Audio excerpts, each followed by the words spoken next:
all this stuff here with these people alleging that LeBron was cheating on his wife and shit like that. But that's lipstick alley gossip stuff, man. We'll get past that. Let's go over here.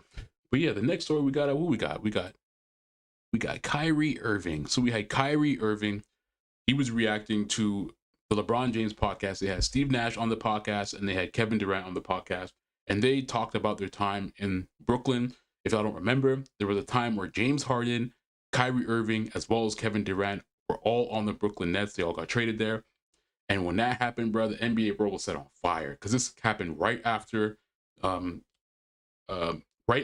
Durant left the Golden State Warriors.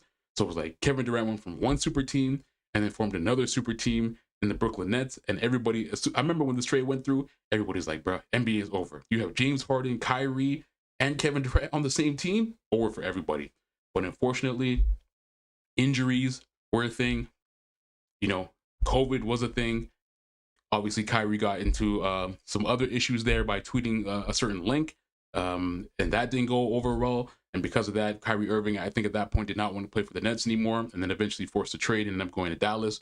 So a lot of different stuff happened in his time with Dallas. Sorry, in this time with the Brooklyn Nets, and then eventually James Harden. I believe James Harden was the first one to leave as well.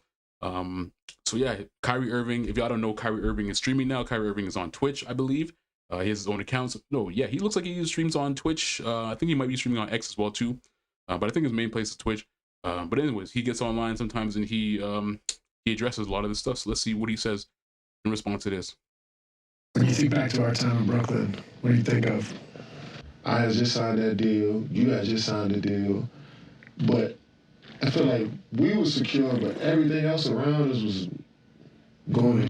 And not in a bad way. We got GMs going to other teams. We got coaches going to other teams. We got players forcing trades. We got bringing Ben Simmons. He's back. Like, it was just so much.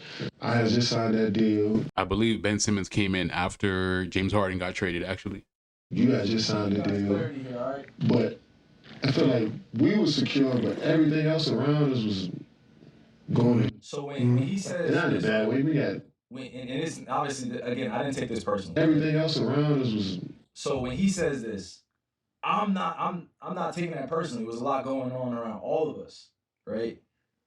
But how Steve ended up becoming our head coach, I'll let Kay answer that, right, when he's ready. But I already had my own thoughts on how the coaching situation was going to go, right?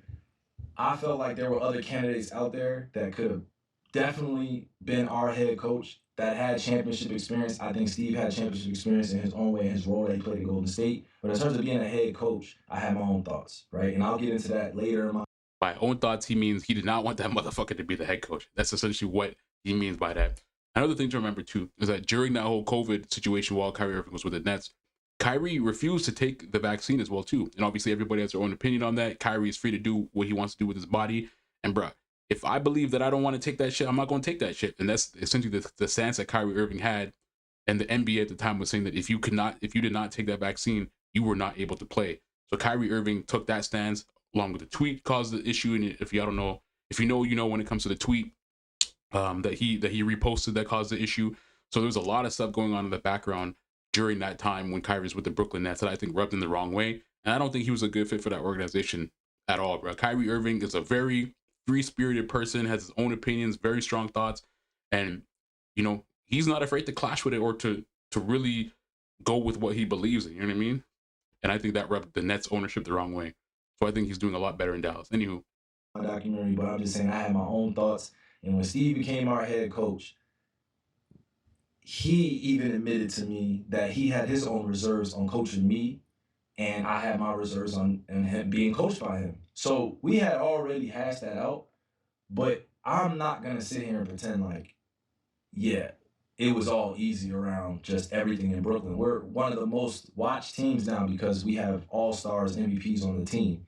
We are in New York City, in the media capital of the world. You just got to walk a little bit different. And I wasn't ready to walk that walk, and I don't know if I can't speak for them, but there was a lot going on, just not within the team, but just Brooklyn in general, the Nets. Another thing to keep in mind, this was Steve Nash's first time as an official head coach in the NBA. So it seems like Kyrie Irving, especially getting these three together, wanted someone with a little bit more experience, someone with championship experience, which is what he said, who could potentially take him to a championship and get there a lot quicker.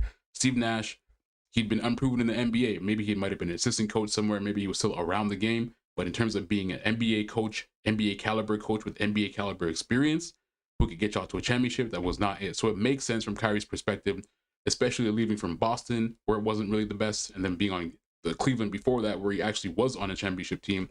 Bro, you went from Cleveland, it didn't work out. You went from the Cleveland to Boston Celtics. Obviously, we know how that ended for Kyrie Irving. That did not end well either. Bro, you want to get back to that championship, bro. You want to be one of them guys in there. James Harden obviously has never won a championship before, so I'm sure he was thinking the same thing too. But the Brooklyn Nets eventually went with Steve Nash.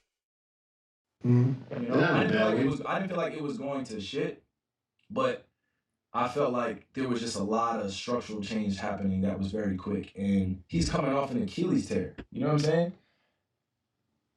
He's coming off an Achilles tear. I forgot about that because Kevin Durant was with the Golden State Warriors a year before, and in the year before they went to the NBA Finals, they faced the Toronto Raptors, and in, I believe it was Game 5 or Game 6, I think it was Game 5, Kevin Durant suffered his Achilles tear. Eventually, the Toronto Raptors would go on to win the championship in 2019. Right? And he's trying to get back into who he is, and I'm like, I'm ready now.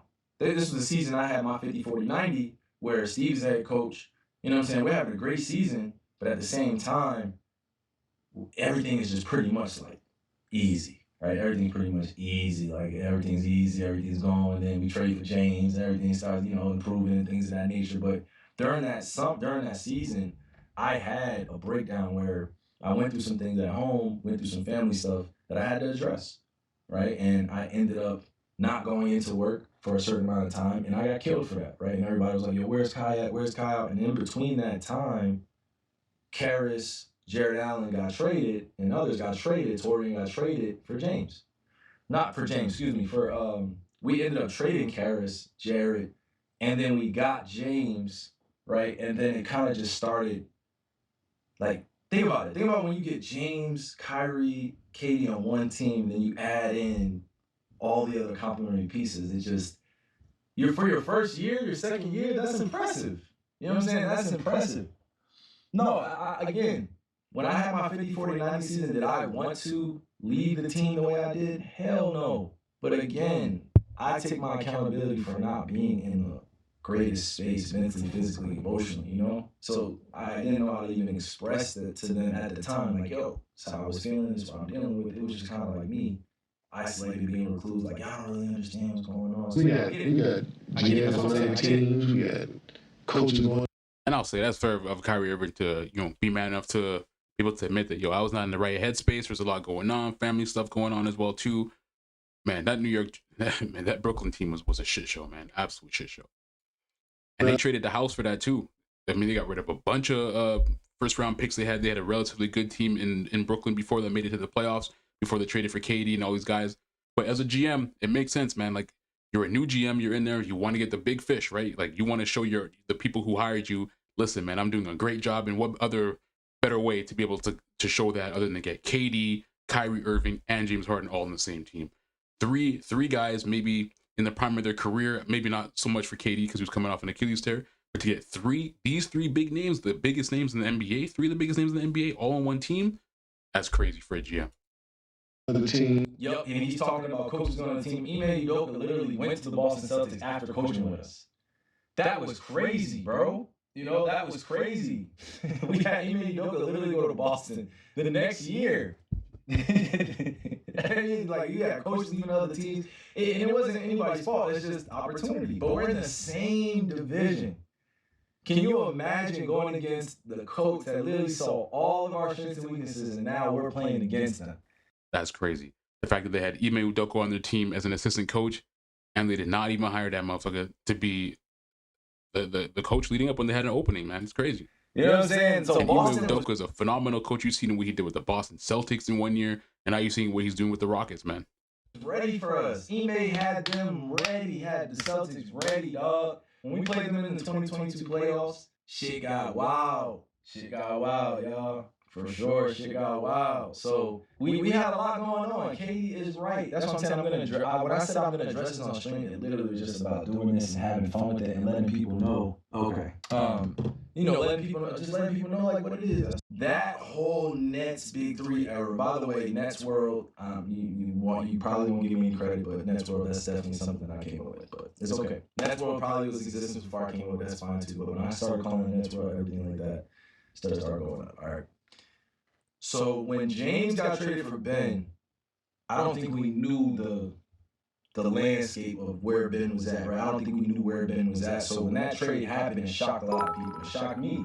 I was talking to James one day. I'm like, shit, bro, we about to win these championships. And it was like a day later, asked for a trade. I was like, oh, shoot.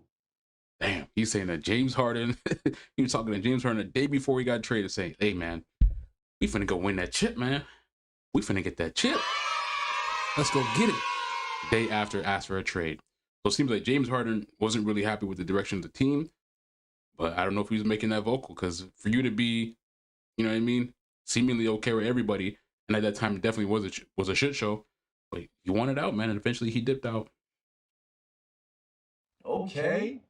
Shit like that now. Okay, I can't be mad. I'm not going to ever be mad at someone doing what's best for them. Right? And shout out to James. Right? And I've had my conversation with James, and I told him, I said, bro, I understood completely what you were doing, man. Because it was a shit show, gang. You're in the middle of the season, you're unsure about what I got going on, you don't know what the next portion of your career is going to look like. It was crazy. Things are going on, so you have your questions, what contract you going to get. Because we're all max deal players at that point. Me, James, and Kay are all max deal players. We are all. That's another thing. There's only so much money to go around, man. So James Harden, James Harden about his money. He's used to being a number one guy. He wants that max deal. Worth whatever we're about to get paid, right? I'm going to say that out loud. But when that happened and we got Ben, a lot more pressure started to come in on our franchise. Because now, not only do we have this going on, but also we have a situation that Ben is dealing with where everybody is trying to micromanage the spun narrative. Like, he's doing this, he's doing that. So it wasn't a fair trade at the outset, right? It was not at all. I didn't feel like that was a fair trade. But at the same time, when it happened, he went to our division. He went to Philly. So now. Yeah, man, that's crazy. James Harden dipped out, went to Philly, and for the Nets, bro, that was a nail in the coffin because they got a Ben Simmons player who mentally was just not there anymore, bro. He had the back issues, and who knows if that was a legitimate issue, if it's just something that became psychological and stopped him from being able to play. But you see, man, Ben Simmons at this point in his career is absolute shell of himself of what he used to be, of his potential. When Ben Simmons first came in the league, man, they were thinking this guy might have been a LeBron James level player. His passing ability, his dunking ability, how tall he is, his being able, like 6'9", and being able to dribble the way he does like a point guard. They were talking about this dude like he was about to be the next LeBron. But I think that back injury that debilitated him, and mentally he just never was able to recover from what he had going on. So that's a little bit what Kyrie said of what he talked about his time in Brooklyn. It seemed like there was a whole lot of stuff that happened in Brooklyn, a lot of stuff with Kyrie specifically that happened. And I think what seemed like a good idea, and from the general manager's perspective, what seemed like an absolute home run, knock it out the park, things don't always turn that way, right? You had COVID, you had a whole bunch of other stuff happening, and I think, honestly, like what Kyrie said, man, I think they just weren't prepared for what was coming their way. There was just a whole lot of bullshit in such a short amount of time, and when stuff like that happens, man, especially when all the players are on the same team, on the same page, general managers on the same page, head coaches aren't on the same page, shit happens, man. And eventually Steve Nash got fired. I believe that general manager probably got fired as well too. And then obviously the team got broken up. KD ended up leaving. He ended up going to the Suns. Kyrie ended up leaving, going to Dallas. And then obviously James Harden was the first to ask for a trade. Ended up going to the Philadelphia 76ers. And right away it ended up working for him because they made it all the way to the Eastern Conference Finals before they flamed out. And then, James Harden dipped out as well too. And now he's on the Clippers. So a lot of stuff happened during that time, man. And I think we can all say that Brooklyn Nets experiment was a colossal failure. And I think that Brooklyn Nets experiment was a final nail in the coffin for super teams as well too. As you can see in the NBA, the days of just getting a bunch of all-stars on your team and hoping that that's going to bring you to the promised land, those days are gone. And I think that Brooklyn Nets team was the final nail in the coffin. I think teams finally understand that getting all these all-stars on your team, you have to sacrifice something as a result of that. And what you're sacrificing is your depth. Because when they traded for James Harden, when they traded for KD, all these people, Kyrie, the Brooklyn Nets had a lack of depth on their team. And it definitely showed when Kyrie was out. And when it's just James Harden or Kevin Durant wasn't 100%, these guys were not going to be able to make it to the finals with just one or two all-stars in their depth alone. And you see it in the modern NBA too, like a team like the Indiana Pacers being able to go all the way to the NBA Finals, a team like OKC, where they have that one superstar, maybe they have another complementary player in Jalen Williams, but they have the depth around them to be able to, whether it's defensive depth, whether it's rebounding, defensive, you know what I mean? Like to be able to bring that team all the way to the finals. And even when your star is taking a break, when Jalen Williams is out or Chet Holmgren is out, still be able to maintain or defend a lead. So I think the NBA, it's a lot faster paced game now. It's a lot less ISO because that slows the game down a little bit more. But I think teams are definitely building with a little bit more depth in mind. And I don't think, even though you still need to have stars to be able to win in the NBA, I think the days of just being able to take 2 or 3 stars, put them together like the Miami Heat or the Brooklyn Nets, those days I don't think it's as effective as it is now as it was back in those days.